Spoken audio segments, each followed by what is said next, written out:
आज हम बात कर रहे हैं गुजरात के एक ऐसे शख्स की जिसने अपने बदौलत बिजनेस के क्षेत्र में बहुत बड़ा नाम कमाया। दोस्तों आज हम बात कर रहे हैं गौतम अडानी के बारे में, जिन्होंने बिजनेस के मामले में मुकेश अंबानी को छोड़ के इंडिया में सबसे बड़ा पोजीशन हासिल किया है। और यही नहीं, वो एशिया के दूसरे सबसे बड़े बिजनेसमैन है और उनका बिजनेस पूरे वर्ल्ड लेवल पे एक्सपैंड हो चुका है। हाँ दोस्तों, इसके बारे में ऐसा शायद ही कोई ऐसा इंसान होगा जो इंडिया में उनके बारे में नहीं जानता हो। दोस्तों क्या थी उनकी जर्नी और कैसे वो इतने सक्सेसफुल इंसान बन गए। दोस्तों कहा जाता है कि कोई भी चीज ऐसी आसानी से नहीं मिलती और इसमें उन्होंने ऐसे ही अपने चीजों में अपनी जिंदगी में इम्प्लीमेंट करा। जैसे कहते हैं ना कि कोई धंधा छोटा नहीं होता और धंधे से बड़ा कोई धर्म नहीं होता।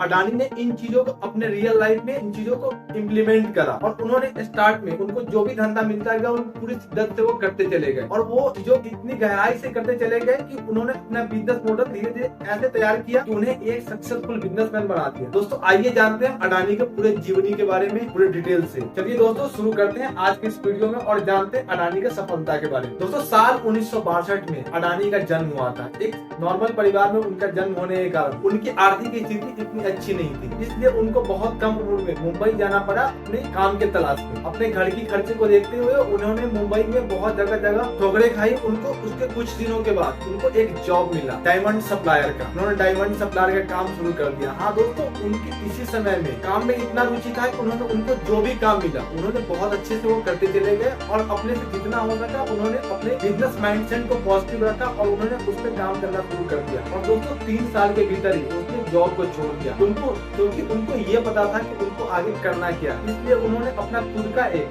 डायमंड ज्वेलरी का एक ब्रोकर स्टार्ट कर दिया मुंबई में और उन्होंने अपने बिजनेस को दोहरा दिया क्योंकि उनका माइंडसेट में ये था कि उनको आगे अचीव क्या करना। फिर दोस्तों उनका बिजनेस धीरे धीरे आगे बढ़ने लग गया। लेकिन दोस्तों उनके जीवन में सबसे बड़ा चेंज आया साल 1981 में, जब उनके भाई ने उनको अहमदाबाद वापस बुला लिया। दोस्तों दरअसल उनके भाई ने उस समय पे एक प्लास्टिक का कारोबार हुआ था, यानी कि सामानों को लपेटने के लिए उन्हें एक प्लास्टिक की मैन्युफैक्चरिंग चाहिए थी, जिनको करने के लिए उसको बहुत सारे कच्चे मटेरियल की आवश्यकता थी और उस कच्चे मटेरियल को उसको बाहर से इंपोर्ट करवाना पड़ रहा था। ऐसे में उनको दिक्कत हो रही थी क्योंकि जितना माल उनको सप्लाई करना होता चाहिए था उतना माल उनको मिल नहीं रहा। इसलिए उन्होंने अडानी का सहारा लिया और अडानी ने इस चीजों को अवसर में बदलते हुए उन्होंने कांडला पोर्ट पर इंपोर्ट का काम शुरू कर दिया और धीरे धीरे उन्होंने अपने इंपोर्ट के काम को और एक्सपैंड करते चले। फिर दोस्तों 1988 में अडानी पोर्ट का नाम बदलकर उन्होंने अडानी इंटरप्राइजेस कर दिया और उन्होंने अपने बिजनेस मॉडल को और एक्सपैंड करना शुरू कर दिया। और यही नहीं, उसके कुछ सालों तक बिजनेस एक्सपैंड होते हुए चला गया और साल 1994 में अडानी इंटरप्राइजेस को शेयर मार्केट के लिस्ट में उनका नाम आ गया।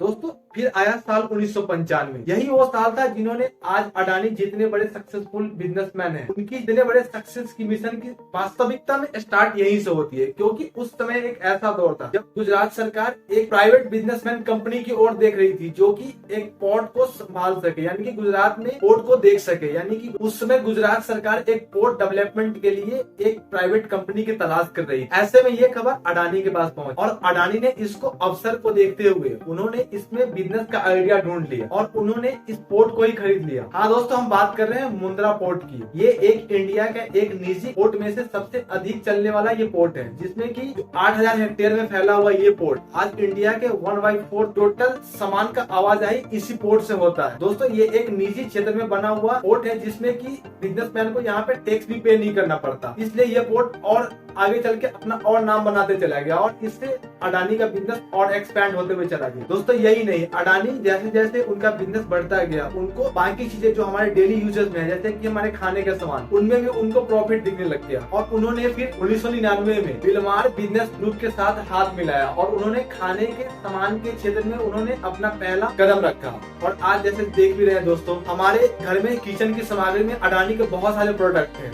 फॉर्च्यून से लेके आटा, दाल, चीनी, ऐसे बतेरे प्रोडक्ट हैं जो कि हमारे किचन में उपलब्ध होते हैं। दोस्तों अब अडानी ने इन सारी चीजों से अपने अकाउंट में पैसा भरना शुरू कर दिया क्योंकि उनका बिजनेस मॉडल साफ था कि जिन चीजों में उनको इनकम होते जा रहा है उन सब चीजों को सब पे स्टडी करो और सबके ऊपर ध्यान दो। फिर दोस्तों अडानी यही नहीं रुके, उनके बाद उनको काले कोयले में भी पैसा दिखने लग गया और उन्होंने इंडिया में बहुत सारे जगह पे जनरल इलेक्ट्रिसिटी का काम शुरू किया। बहुत सारे राज्यों में इलेक्ट्रिसिटी का काम शुरू करने के कारण उनको कोयले की बहुत बड़ी मात्रा में डिमांड होने लग गई। इस कारण इसलिए उन्होंने ऑस्ट्रेलिया में कोल माइन को ही खरीद लिया। दोस्तों जिस अडानी का टोटल संपत्ति साल 2002 में 76 करोड़ के आसपास था, उनका 2014 तक बढ़ते बढ़ते लगभग $10 बिलियन का हो चुका था। और दोस्तों यहीं तक नहीं रुके अडानी, उन्होंने फिर आगे चल के एयरपोर्ट इंडस्ट्री में अपना हाथ आजमाया और इंडिया के 6 एयरपोर्ट का काम उन्होंने अपने जिम्मेदारी में ले लिया। उन 6 एयरपोर्ट का नाम है लखनऊ, अहमदाबाद, मंगलोर, तिरुवनंतपुरम, गुवाहाटी। जैसे उन्होंने 6 एयरपोर्ट को अपने अंडर ले लिया और उनका डेवलपमेंट और मैनेजमेंट का काम अगले 50 सालों तक अडानी इंडस्ट्री के अंडर होगा। और दोस्तों जैसे कि हम सब जानते हैं, मुंबई एयरपोर्ट इंडिया का दूसरा सबसे बड़ा एयरपोर्ट है और इसमें से भी अडानी ग्रुप का लगभग 74% हिस्सेदारी उनके नाम पे है। दोस्तों आप इसी तरह अंदाजा लगा सकते हैं कि अडानी ने अपनी जिंदगी की शुरुआत कहाँ से किया था और वो कहां से कहां तक पहुंच गए। दोस्तों इसके पीछे सिंपल सा रीजन है कि उन्होंने अपने काम को इतनी शिद्दत से लिया और इतनी मेहनत करे अपने कामों को लेके कि वो इतने बड़े अचीवमेंट को हासिल किया, वो भी इतने सरल वे में। दोस्तों अडानी को पहले से ही वो कोई जो उनको मिला था, यानी अडानी पहले से ही कोई अंबानी की तरह उनको कोई भी चीज विरासत में नहीं मिली थी। उन्होंने जो भी अचीव करा खुद अपने बदौलत करा है। दोस्तों इससे हमें एक चीज सीख जरूर मिलती है,